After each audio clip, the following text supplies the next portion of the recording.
Hi, it's me again with Corel Tips and Tricks.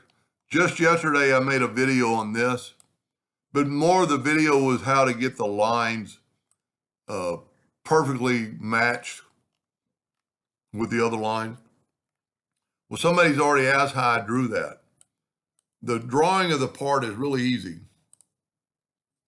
I'm going to take a square, I'm going to hit P, put it in the center of the page, and I'm going to make it 6 inches. Then I'm going to take an ellipse, and I'm going to make the ellipse 6 inches, and I'm going to hit P. Now, for just a second, I'm going to set my nudge factor on, well, it's on 6 already. I'm going to move it over. And I'm going to work with this to make this. So we're going to take a 2-point line and hit P. And then I'm going to rotate it.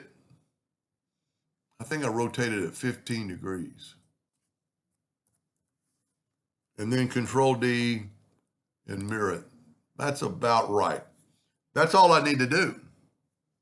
Now I'm going to take this and okay, it's a 6-inch, Control D, and I'm going to make the next one 5.5.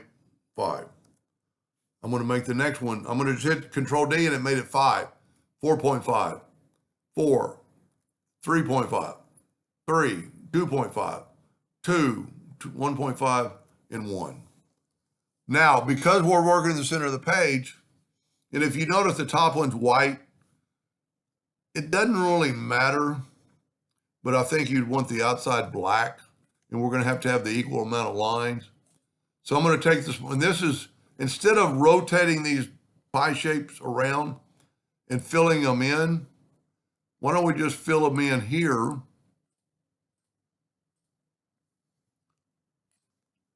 And group them together, Control G. And let's move out of the way. Let's go ahead and just move this out of the way. I nudged it once, I'm going to nudge it back, I hope, yep. And even though I don't have a peak there, I can Control D, alternate C, or you could put in indexing lines through there. And then I'm going to rotate it 90 degrees. Control D, 180 degrees, Control D. There you have the lines. Now, I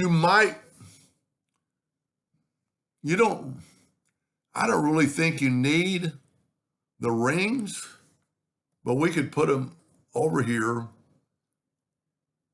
Let's move the square out of the way for a second.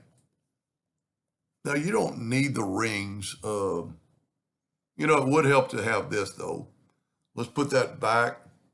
Let's move these over. And this is what's so important about nudging. Let's take away all the lines, except get the virtual segment delete key. And if you hold down your Alt key, you can just kind of sweep around here and get the most of them. Now, we don't want any line but the ones, see how I can go right through there? I can go right through there. I don't want that circle. I don't want these tips of the line. I don't want these tips of a line. Now, I'm pretty sure I'm going to group this together, Control G.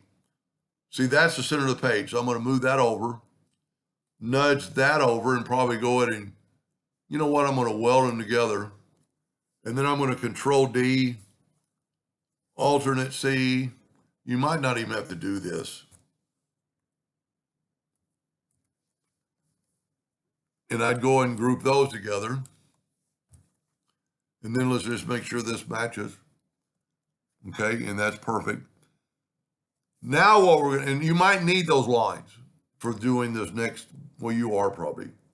So if we made this box, now if you notice the box isn't on there anymore, and that's what I showed this yesterday.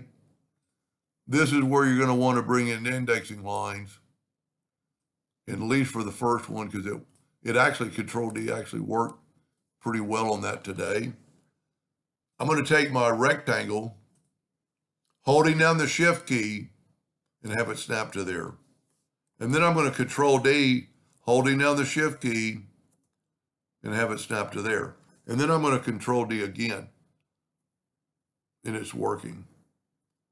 Well, see, it's not. Some of these They have to be, if you're going to do it right, it has to be perfect.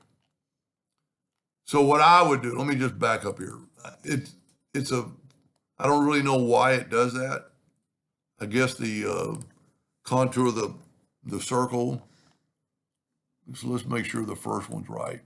Nope. So I would see they'll work with but if you bring in, this is part one of this. If you bring in these guidelines and they'll snap to that node. We'll go ahead and keep going. See, this way you can get right, like I can't do it out here, but I can go right there and it'll snap to the node. So this is an overkill because I already showed that this morning or yesterday. One more. See, now you can take this and Control D, holding down the Shift key, and see I'm right on that corner. Control D. See, I can't, it looks like it's right on that line. See, that one's a little above the line. So you could still take it with this, holding down the Shift key. The Shift key is going to make it grow. And see, that one's not even right. Yep. Get the two-sided arrow, hold down the Shift key and bring it in. So you're bringing it in and it's got a place to snap to. I'm not going to keep going. But then what you do, since we're working in the center of the page, let's get rid of our indexing lines. Grab one of them, Control A, and delete. I could have turned them off. Okay, then get your Smart Fill tool. Well, I'll tell you what, let's do. Let's group this together, Control G.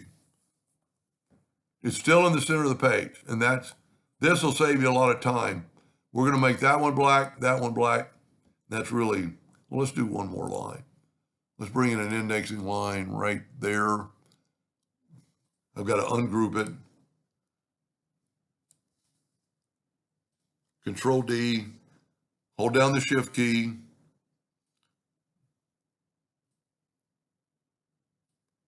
Oh, I wasn't holding down the Shift key. I was holding down the Control key. So I'm going to do one more. And then after you've done them all, no, I didn't group them together anymore. So let's move these out of the way. And let's group this together. Of course, you'd want those other lines back later. But this will save you time instead of having to fill in all those lines. Control G to group it. Control D to duplicate it. Alternate C to have it rotate from the center. And rotate it 90 degrees and see it's already filled in those lines. And then when you're through, take away the outline. Now it'll look a lot better when you do it all. But that's how I did it. I hope that sparked some interest in that, gentlemen. And thank you for watching.